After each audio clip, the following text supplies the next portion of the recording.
통일로 새롭게 붙여진 이름입니다. 제가 앞으로 대한민국이 가야 할 통일의 길을 여러분과 함께 논의하는 그러한 장입니다. 오늘은 북한의 비밀 친구들이라는 제목으로 여러분과 함께 이야기 나누도록 하겠습니다.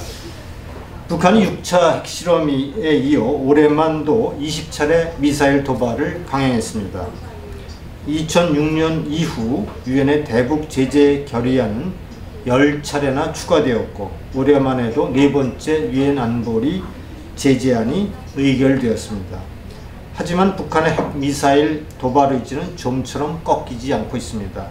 제재망을 뚫고 암암리에 북한을 돕는 세력들이 존재하는 것도 그에 대한 이유 중 하나일 것입니다. 최근에는 미국 위성을 통해 서해상에서 중국과 북한의 선박들이 원유를 30차례나 밀거래한 사실을 밝혀내기도 했습니다. 작년에는 중국의 흥샹그룹을 비롯한 여러 기업들이 북한의 미사일 관련 부품들을 수출해온 것이 드러나 미국 재무부의 제재를 받기도 했습니다. 미국이 이런 회사나 기업인을 상대로 세컨더리 보이콧을 발동하려는 움직임을 보이는 것도 곳곳에 이런 틈들이 존재하기 때문일 것입니다. 이 사건은 2011년 독일의 일간지 디 벨트가 보도한 북한의 비밀 친구들이라는 제목의 기사를 생각나게 합니다. 암암리에 북한을 도와 붕괴를 막고 있는 친구들이 여러 곳에 있다는 보도입니다. 중국은 물론 러시아, 일본, 남한에도 이런 비밀 친구들이 있다는 보도입니다. 북한의 비밀 친구들의 으뜸은 중국입니다. 디 벨트가 이 보도를 할 당시 북한은 두 차례의 핵실험으로 국제사회로부터 경제적 제재를 받고 있던 상황이었습니다. 하지만 중국은 뒤로 구멍을 만들어 북한을 돕고 김정일의 철권 통치를 지지했습니다. 무엇보다 중국은 한반도의 통일을 반대하고 있습니다. 북한의 붕괴로 남한주도의 통일이 이루어질 경우 200만 이상의 조선족들이 서방의 민주주의를 접하고 자본주의의 영향을 크게 받을 것을 우려하고 있다는 그러한 보도가 당시 보도의 내용이었습니다. 또한 주한미군의 존재도 통일될 경우에 큰 부담으로 작용한다는 것이었습니다. 당시 북중 국경 수비대는 허기진 배를 움켜쥐고 두만강, 압록강을 건너 도움을 청했던 탈북자들을 강제 북송해 왔으며 북한으로 돌려보냈습니다. 또한 북한 붕괴를 막고 대북 영향력을 확대시키는 것이 대만과의 통일 문제로 미국과의 협상을 할 때도 유리할 것으로 그렇게 생각했던 것입니다. 이 보도 이후에도 중국의 북한 친구 놀이는 여전히 지속되어 왔고 그 현장은 북중 1400km에 달하는 국경 곳곳에 밀무역으로 그동안 입증되어 왔습니다. 디 벨트는 두 번째 북한의 비밀 친구로 러시아를 꼽고 있습니다. 러시아는 대북 제재로 북한이 붕괴해 이란과 같은 전철을 밟으면 러시아 국익에 해가 된다고 보고 있었습니다. 올해 20차례 쏘아올린 북한 미사일 기술뿐만 아니라 핵 기술도 러시아가 원천 기술을 제공했다는 보도는 이미 공공연한 사실로 드러나고 있습니다. 북한의 세 번째 비밀 친구는 일본입니다. 북핵을 빌미로 일미 공조를 강화하고 미일 공조를 강화하고 군사 강국 및 평화 헌법을 개정해 정상 국가로의 발돋움을 강행하고 있습니다. 북한이란 변수를 빌미로 일본이 장기적인 프로젝트를 진행하고 있는 거죠. 이러한 일본의 전략적인 구상이 놀랍기도 합니다. 최근 5차 핵실험과 미사일 도발이 이어지며 미국 정치권에서 일본의 핵무장을 허용해야 한다는 소리가 당시에도 있었습니다. 최근 트럼프 행정부에서는 중국이 북핵을 방관한다면 일본의 핵무장을 고려해야 한다는 이야기가 부쩍 많이 거론되고 있는 것도 또한 사실입니다. 즉 일본은 북한을 직접 지원하고 도와주는 것은 아니지만 북한의 핵미사일 도발을 빌미로 군사 강국화의 길을 모색하고 있다는 의미에서 북한의 비밀 친구인 것입니다. 하지만 북한의 비밀 친구들은 남한에도 존재한다는 것이 디벨트의 시각입니다. 정말 숙연해지는 대목이라고 하지 않을 수 없습니다. 남한 내 경제적 부담을 이유로 통일을 기피하는 현상으로 디벨트는 지적하고 있습니다.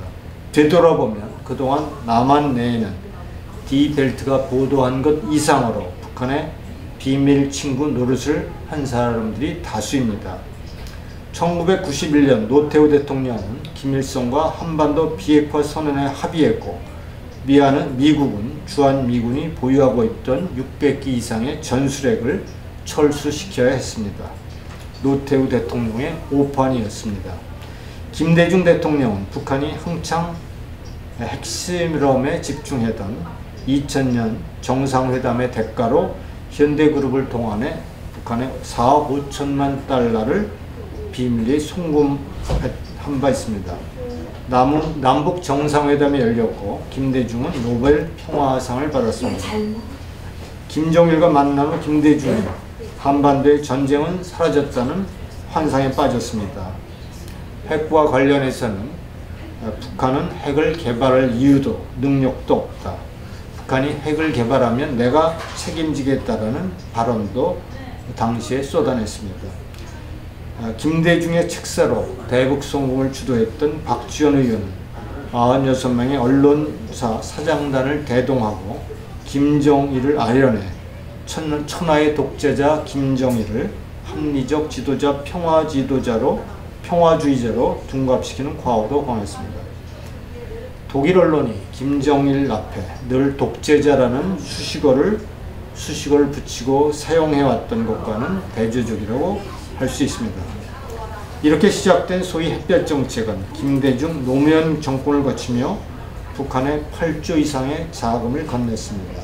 이 돈이 2006년 10월 9일 1차 핵실험에 돈줄이 되었음을 부인할 수는 없을 것입니다. 핵과 관련한 노무현 대통령의 입장은 늘 이러한 북한식 내재적 접근론이었습니다. 최근에는 공공연히 북한이 안보를 위해 핵을 개발하는 것은 일리가 있다. 이렇게 말하는데 동의하는 인사들이 늘어나고 있습니다. 즉 북한이 핵을 개발하는 것은 미국의 압박 때문이라는 것으로 북한의 입장에서 바라봐야 한다는 그러한 시각인 것입니다. 이명박 대통령은 재임 중 천안함 폭침에 이어 대낮에 연평도 도발을 당했습니다. 대한민국 국민 박광자 씨가 금강산 관광 중에 피격해 사망하는 일도 있었습니다.